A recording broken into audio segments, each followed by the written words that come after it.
Ils se tutoient, ils s'appellent par leur prénom et se font même des compliments. J'ai aimé ce débat.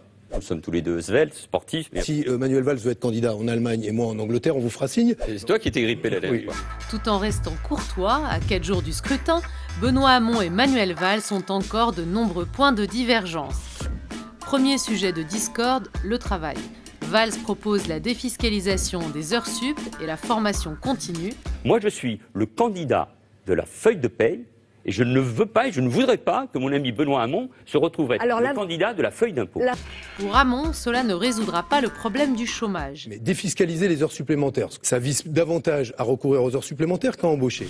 Les deux candidats étaient attendus sur le revenu universel.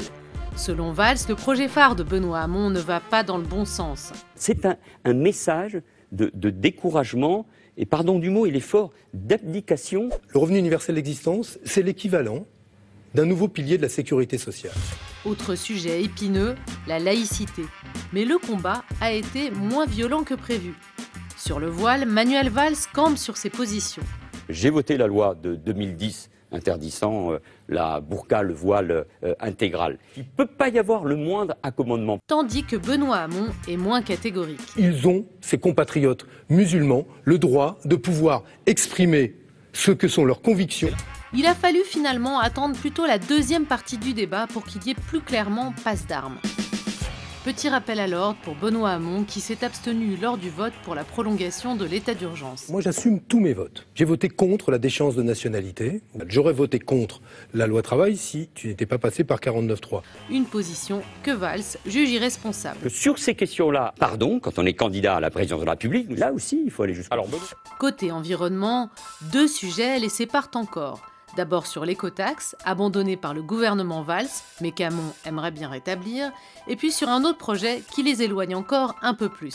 Notre-Dame-des-Landes, faut-il entreprendre les travaux? Je suspendrai la déclaration d'utilité publique. Non, gouverner, c'est assumer les responsabilités. Mais l'autorité de l'État, c'est de mettre en œuvre les décisions, surtout quand elles ont été approuvées et par la justice administrative et par les citoyens.